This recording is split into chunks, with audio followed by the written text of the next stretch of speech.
rinkside, it looked and felt like a pretty intense game. You probably got their best. What did you see from your club? We thought we played great.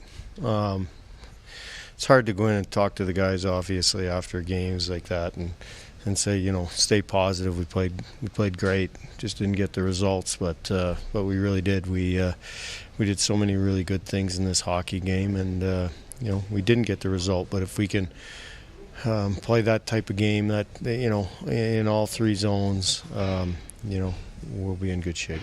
It just felt like one bad shift after the tying goal really doomed you tonight. Yeah. You know what? It wasn't necessarily the shift. It was likely more that McKinnon created off it, right? I mean, he goes in and he's physical and makes the play. And, I mean, we lost our coverage, obviously, with our defense responsibility there. But yeah, I mean, to your point, that next shift has to be, quality for us and hopefully play in their zone, but tough against that line. And but again, we're not displeased with our effort or any real part of our hockey game. So 2-1 going into the third before they get that third, Dean, you guys feel good, and then obviously just the 2-goal climb, it gets tougher. Yeah, I mean, for sure, right? And I mean, we still had some looks at the end, but it's a tough game to keep coming back, obviously, and in this hockey game it was tough to get behind there, but we were still in that hockey game late, and obviously had some looks with the empty net as well.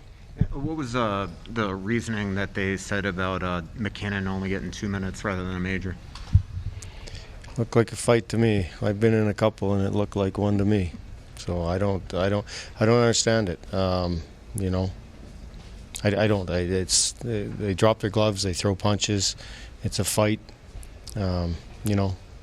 He shouldn't be on the ice for 5 minutes. You're not going to be at full strength for a little while yet with your injury and your COVID situation. So what does it take, I guess, just to kind of get in that groove with these new faces in the lineup? Mark has said it's leadership that maybe he's disappointed that in that effort to settle it down. Like, what is it going to take to get on a rhythm here? No, it's a good point. We'll get a day to have a real good practice with this group, right? We haven't had a lot of practice time. We missed one of the practices, as you guys know, in Seattle that we were supposed to. And practice is good, especially early in a season when you can, have your group, practice with pace and handling the puck together and getting your breakouts and entries and all that stuff. And we haven't had that. So got new people. We really like the look of all four lines. So, we'll take tomorrow off, but obviously we'll have a real good practice, whatever that next day is. Despite the results, Dean, do you feel like this team still has, its best game to play? Like, that hasn't happened yet, 8 games in? Oh, absolutely.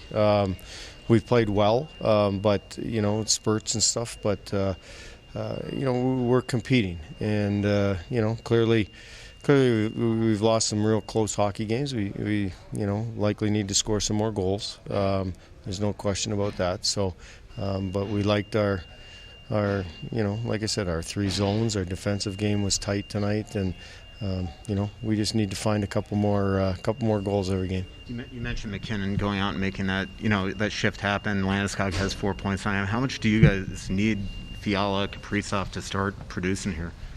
Well, we need everybody to start producing, right? I mean, we need goals from the team. There's no question. Like I said, we take obviously a couple every game, and we were fortunate early in the year to win such close games with 1-goal hockey games. We were playing real tight defensively, but they've got some special people over there that's tough to defend, as you just mentioned.